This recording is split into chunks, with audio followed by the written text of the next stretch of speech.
Hello and welcome to another video from Midas Touch Toys, Games and Collectibles. And today we are looking at something very old and something very, very rare and something very, very exciting. We are looking at the 1967 release by Century 21 Toys from their Captain Scarlet and the Mysterons series of toys. And this particular item we are looking at today is of the Angel aircraft, or as it's otherwise known, the Angel Interceptor. Okay, so this is the box that it comes in. Now the box sadly is a little bit worn around the edges and a little bit discoloured, but hey, for something that's 57 years old, what do you expect? So it says Gerry Anderson's Captain Scarlet and the Mysterons. Captain Scarlet is indestructible. You are not. Remember this and do not try to imitate him. It says Angel aircraft, and there's an image of the Angel aircraft from the TV series. And it says slot-in friction motor for power drive, wing skid bearings for free running where friction motor is removed, and fires spring-loaded rocket from nose cone. Okay, so that is the front of the box. Let's just turn the box around and see if we've got anything on the back. They don't usually no, so these old boxes didn't have anything on the back, but if we turn the box to the side, you can see you've got an image, like a blueprint image of the Angel Interceptor, and it says Century 21 Toys, Angel aircraft. Specification: single-seater jet strike aircraft with 3,000 miles per hour potential. They are clamped in V formation on cloud base runway and automatically released on takeoff orders. And obviously you've got the Spectron logo there. And if we turn the box to this side, you've now got a side view of the Angel Interceptor, and it says Century 21 Toys Limited, Angel aircraft friction drive motor. And we turn it back around to this side, or to the other side, so you've got again the Spectrum logo, the top section blueprint of the Angel Interceptor or Angel aircraft. It says Angel aircraft, and it says Century 21 toy. Specification: single-seater jet strike aircraft with 3,000 miles per hour potential. They are clamped on V formation on cloud-based runway and automatically released on takeoff orders. And just over to this side, again it's another side view, and you've got the Gerry Anderson's Captain Scarlet and the Mysterons logo on the left-hand side. And it says Angel aircraft and friction drive again. Okay, so that is the box. Now what I'd like to do now, or what I'm going to do now, is I'm going to open the box, take the model out, and let's have a good look at the model itself. Okay, so I've removed the items from the box, and this is what we got. So we've got the friction drive motor, which is a standard friction drive motor. As you can see, it's got the motor inside, and you spin the wheels round, and you get the motor drive. There's a little bit of fluff on there, let's just take that off. So that's the motor, and obviously that's the aircraft. Now, this is how it come out of the box. So you've got this friction drive motor then, which obviously slots in. Does it slot in somehow? Oh yes, so that's how it slots in. So it slots into the back of the model there. Let's just take it off for the moment, because I'll go through this in a moment, but let's see what else we got. So we've got the nose cone, and the nose cone, I believe, just pushes onto the end of the, yep, so that just pushes onto the end of the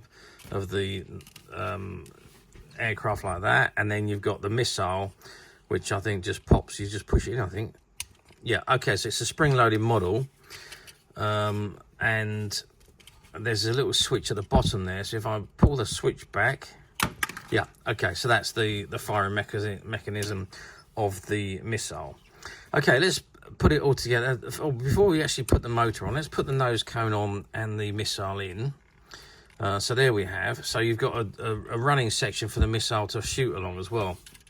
So if you have the aircraft without the friction motor, it does have these bearings on the bottom of the skids. You see on two on that one and the front one, and then you can just move the aircraft along if you didn't want the friction drive on it. But obviously with the friction drive on, let's put that back in position.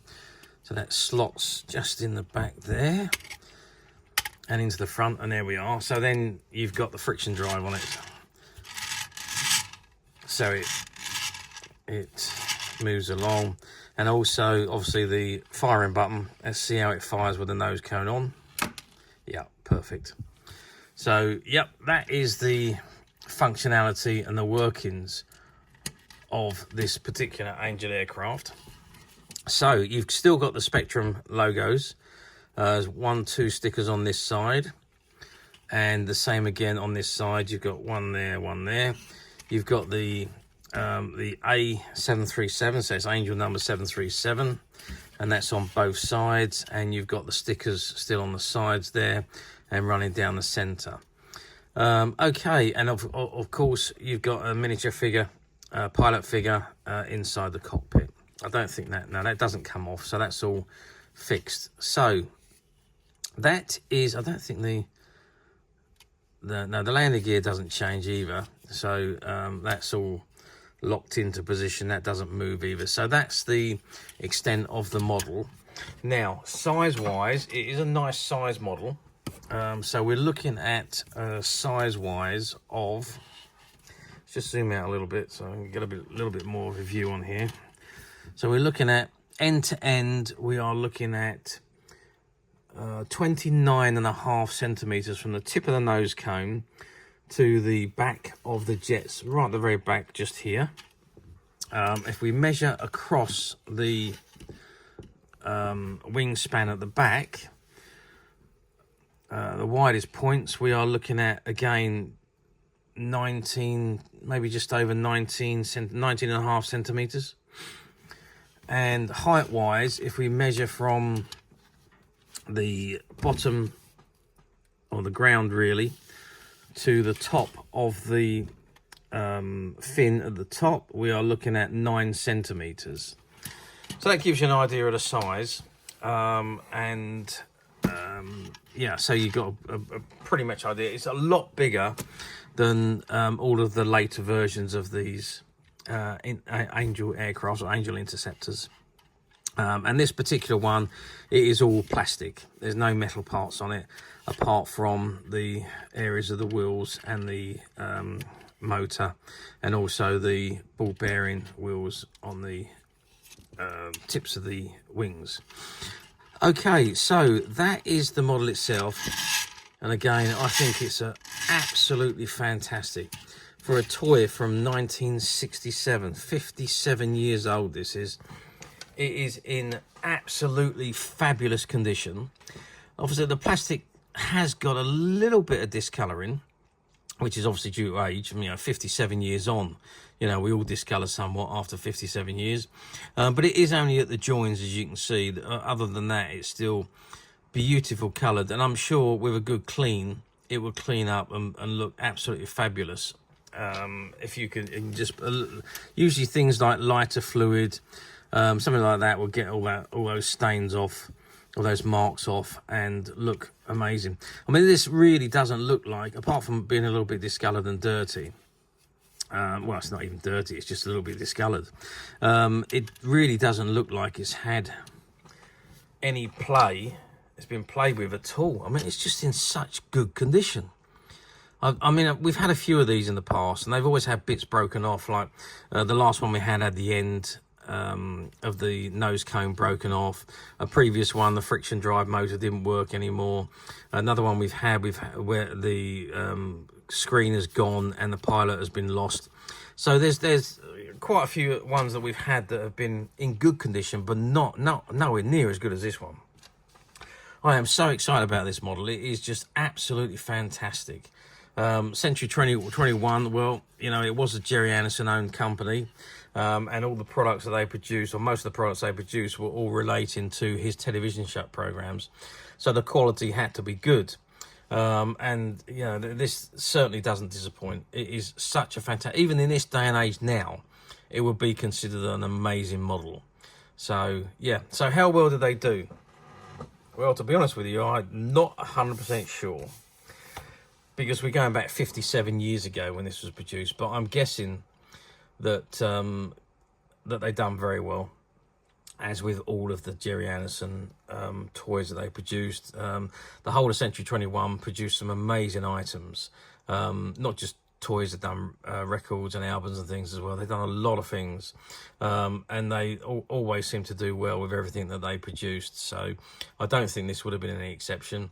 I'm sure it would have done well back in the 1960s when Captain Scarlet was, you know, at the top of the children's want list. So yeah, I'm sure it done well.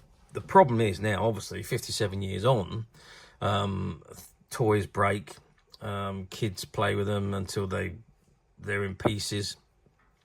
So trying to find them in this condition, in the original box, is almost impossible these days. However, yes, you know it, we at Midas Touch have managed to find one or two, and they're currently available to purchase on the Midas Touch website, which you can get to quite simply by clicking the link below. It'll take you straight to the website, where you'll be able to find this and many other vintage Gerry Anderson items, and many other vintage toys, games and collectibles come to that. There's over 10,000 products currently available on the website for you to view and purchase at your leisure. Also, don't forget to hit the subscribe button, because we are uploading videos for every new item that goes into the website.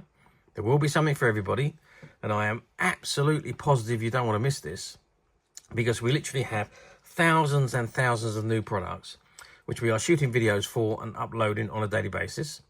So if there is something in particular you are looking for, something old that you've never been able to find, something quirky you might want to buy for a friend, or maybe just something from your childhood that you'd like to own again to help you recuperate those long lost childhood memories, well, stay tuned, keep watching, because you never know, the next item we upload could be that item you've been looking for.